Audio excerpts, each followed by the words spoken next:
Hello, I'm Jason Carl. I'm the Dean Dungeon Master University, a new 2-day symposium style event from Tabletop Vacations, the Wizards of the Coast official licensed vacation company, the same people you may know who brought you D&D in a castle.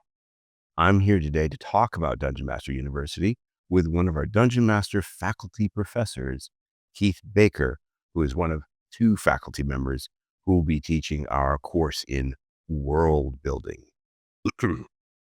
Keith, if you wouldn't mind introducing yourself briefly, talk about who you are, what you do, and then we'll get into world building. Hi, I'm Keith Baker. I've been playing Dungeons and Dragons since I was 6 years old, and I've had the good fortune to have the opportunity to create the world of Eberron for Dungeons and Dragons. In addition to that, I have written for countless systems. I have designed a number of video game settings and written a few novels.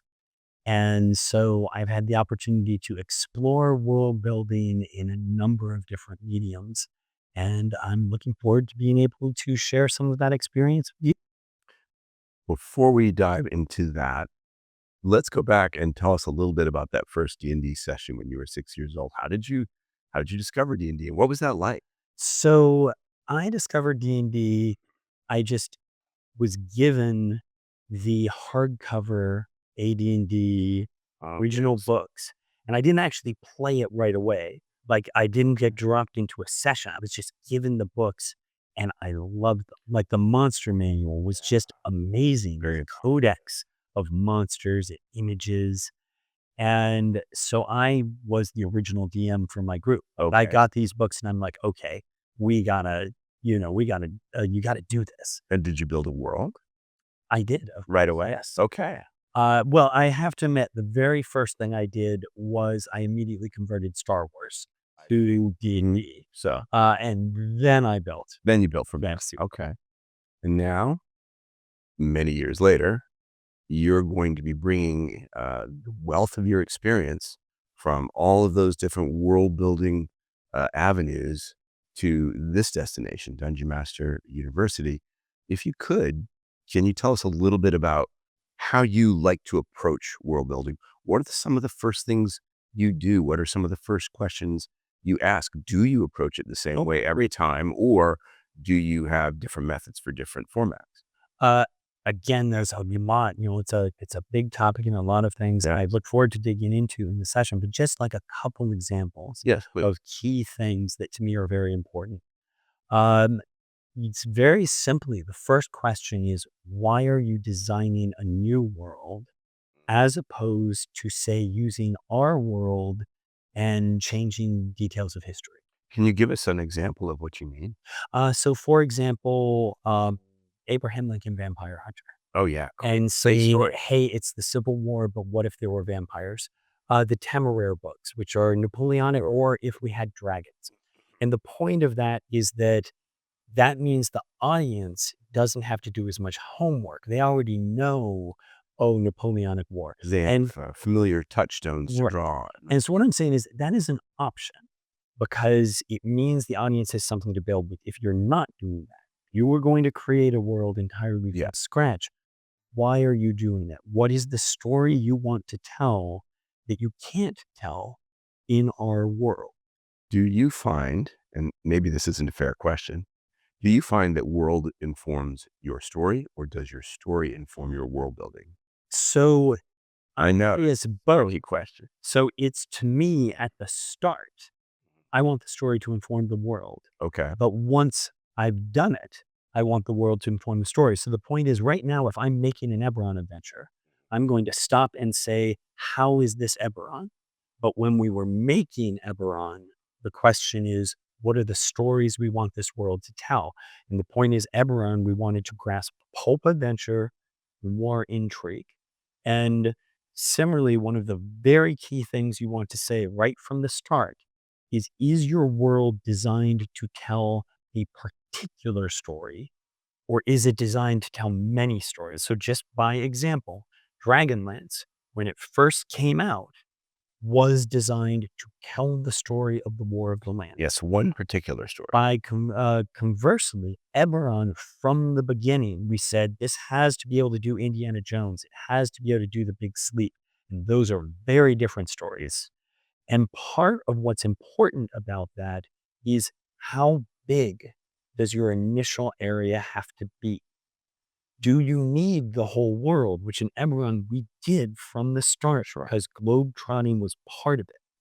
Or could you start with a city and build out from there? So that's again one of the very basic things is do you start with one point and expand out?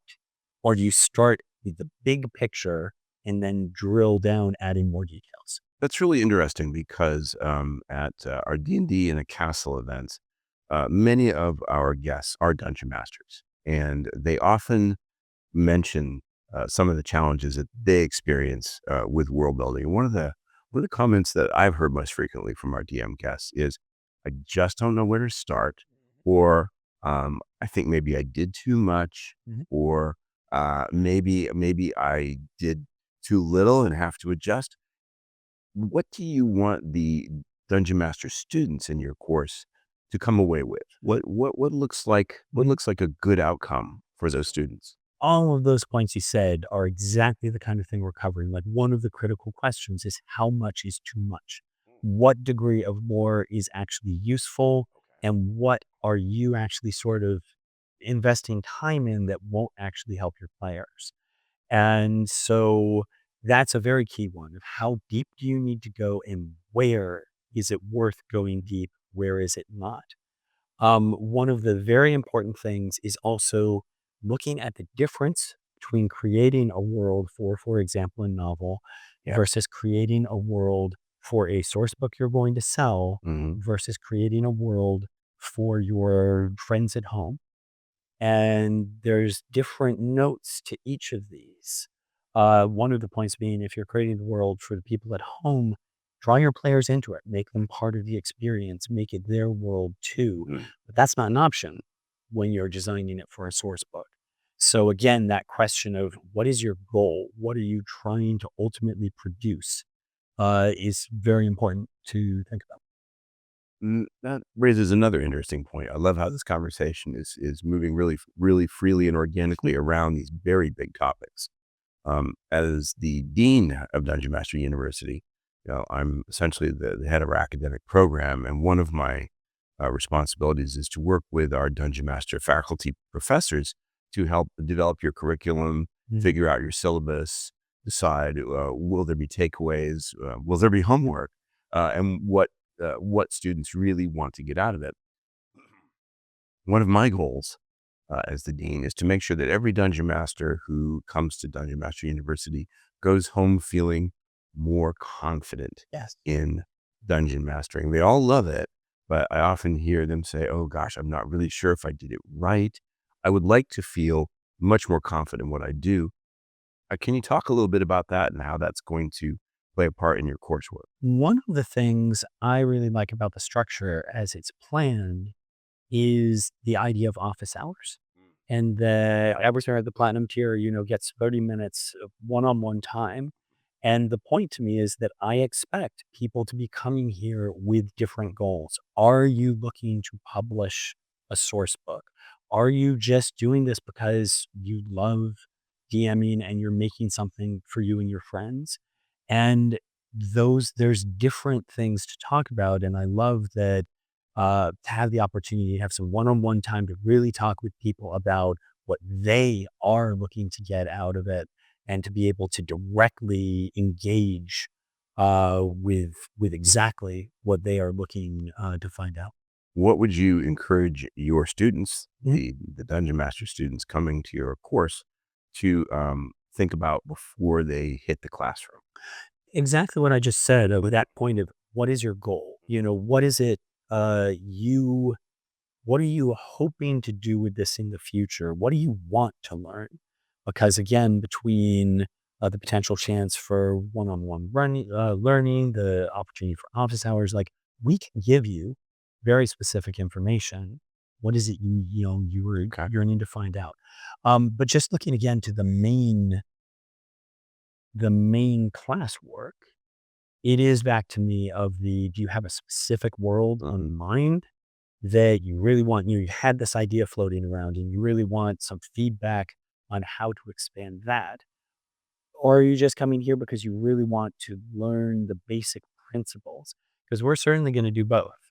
We've touched on a few here, but Sure. there's a number of other just sort of core things you really should be thinking about right away.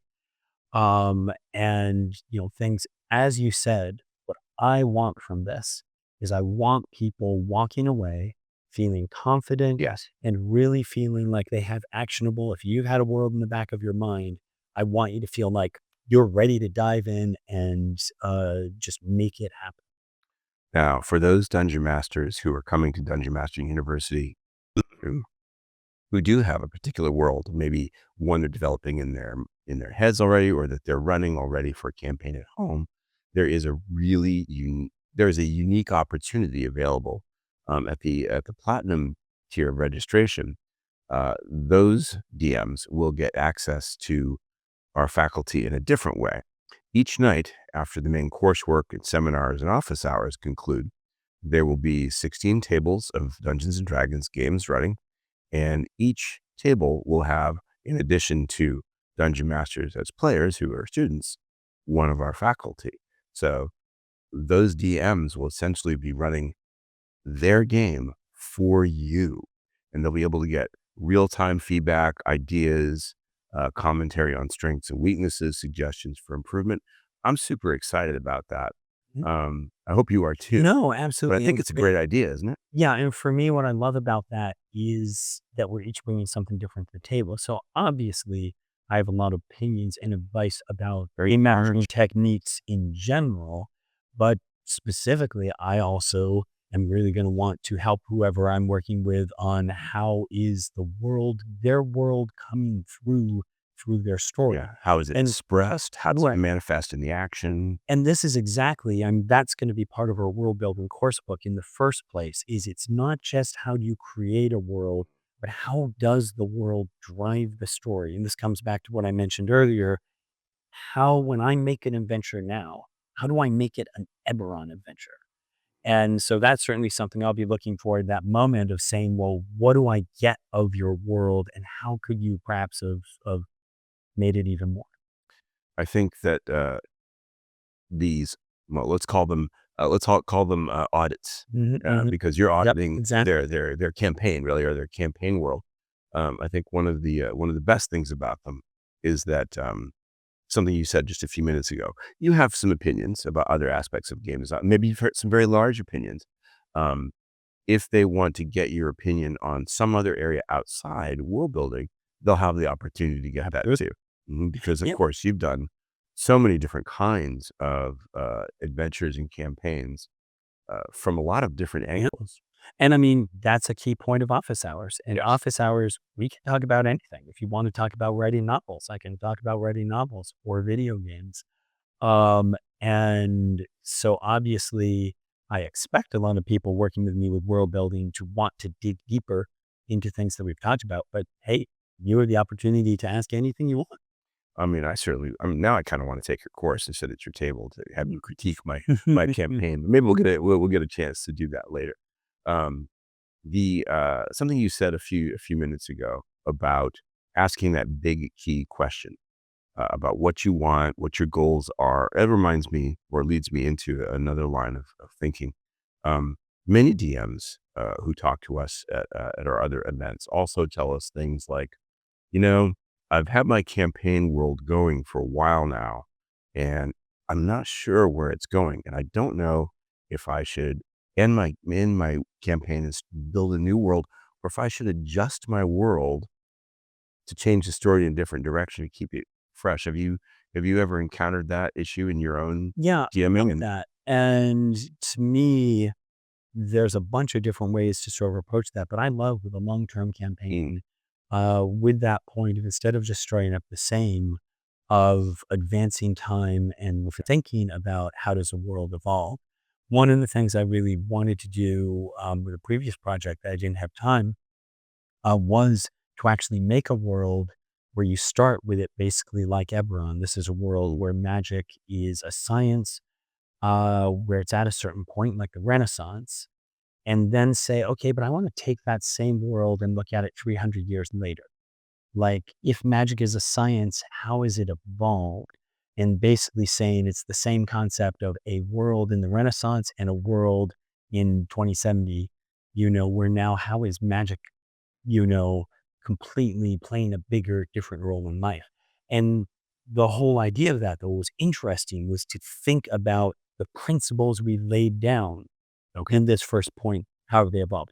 Now, obviously, for a typical campaign, you're not going to jump that far forward. Probably not. But I love just the simpler version of just, well, let's take our epic level characters from the campaign we finished and imagine, like, in 30 years, what roles are they now playing as the NPCs of this world?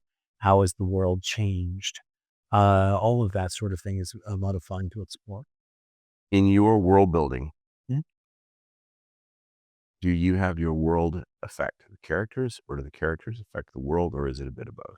So, taking that and stepping back for a moment, Okay, let's one of the yeah. basic questions of world building, again, like basic just techniques of world building, think about a way in which the world is different from ours. And this comes back to why when you're changing the Talk first about place, that. think of something that is how the world is different from ours, and then just stop and think, and how does that change things? How does that make life different?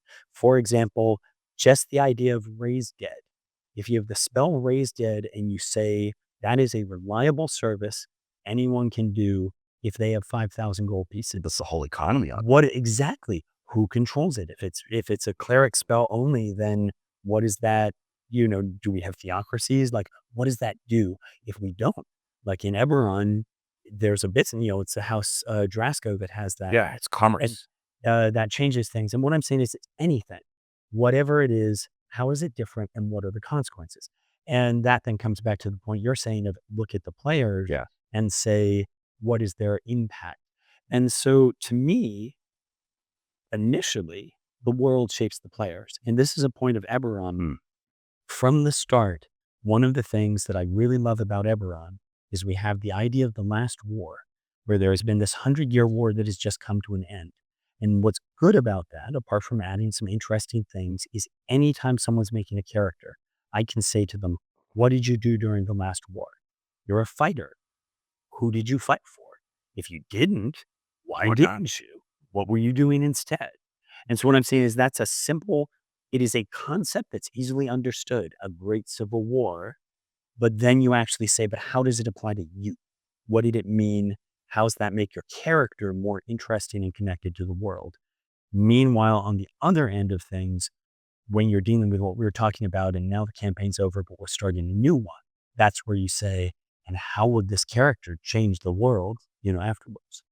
One of the challenges that I think you're going to have as your dean is that you will be teaching the world building course for two-hour sessions over 2 days, so a total of 4 hours, plus your office hours, plus the DM audit. And your counterpart, world building faculty, dungeon master, professor, is Monty Cook, who I have heard may know a thing or two about world. I mean, Frankly, I'm sad because I want to go to his classes.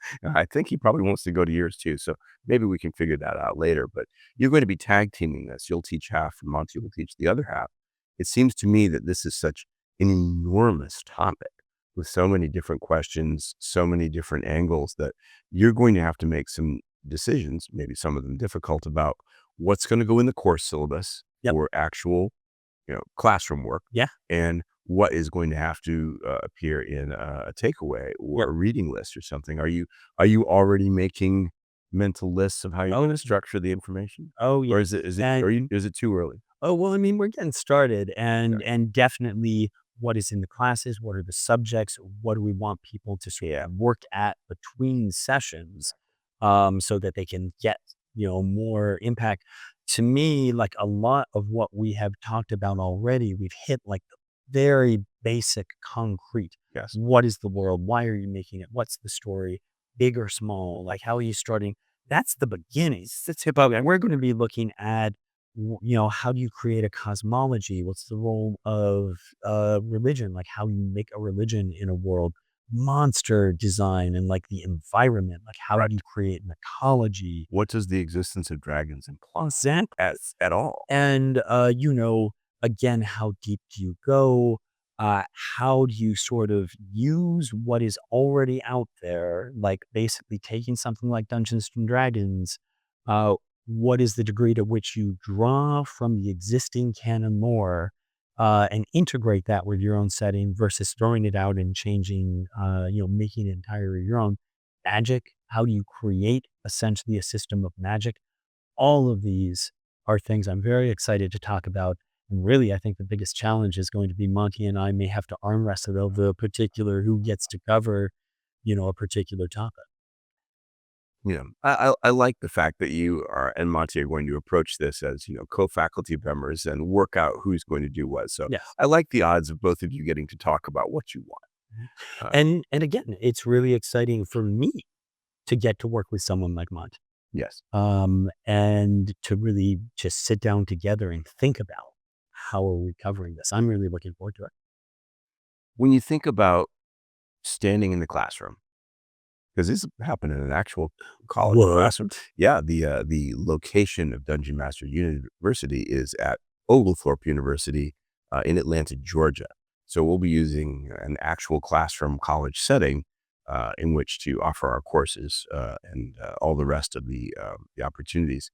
When you think about yourself standing in front of that classroom with the DM students with you, what kinds of DMs would you recommend sign up for your course? Who do you want to see sitting there in front of you? So again, to me, as I said earlier, there are all these different reasons you will want Yeah. to do this. Are you doing it because you want to become a professional, either game master or writer, and you're making a world you're hoping to actually put out there into the world? Or are you just doing this because you love making worlds? And, again, you asked how I got started. The point was I was the forever GM, all the way into college. Like I was always the person making the story. Familiar with that problem Exactly. or opportunity. And both of those are excellent reasons. One of the biggest things to me is I've made Eberron, Yeah. and I love hearing people use Eberron, but to me, one of the best things about role playing is the opportunity to create your own world, to use your own imagination. And that's something we put into Eberron is that in Eberron, there's a lot of points where what I say is, this is inspiration. Take what you want, but make it your own. Lift this and use it in a completely different world. And so where I'm going with this is the point is I want people to be able to walk away from this excited about making their own world and carrying it off. Whether that's professional, whether it's just for friends, both of those people are going to get something really exciting out of this. I'm really happy to know that there is also room for the generalist DM as well, who isn't, having a specific problem. Those who just love to build worlds because the act of creation for its own sake is special to it. And I really think that is a point, even if you're not looking at this as you want to create an entire world, to do things, the things we're going to be talking about. What is the role of the divine in your world? What is the role of magic? How do you create monsters? Those are all things that just, I think people will stop and say, wow, I never really actually thought about that, but this could add a Mhm. twist to my story, or more depth to the next monster I make. Whether or not, as I said, you're actually doing the whole enchilada. This is very exciting. Unfortunately, we'll have to excuse ourselves and say our farewells for now. But I really appreciate you taking the time, Keith, to talk with me about your world building course at Dungeon Master University. And for those who are watching our interview, I just want to mention that Dungeon Master University is taking place in January 2026, January 2nd and 3rd. It's at Oglethorpe University in Atlanta, Georgia. And you can find registration, course, and faculty information linked nearby at our website. I'm Jason Carl. Thank you very much for joining us.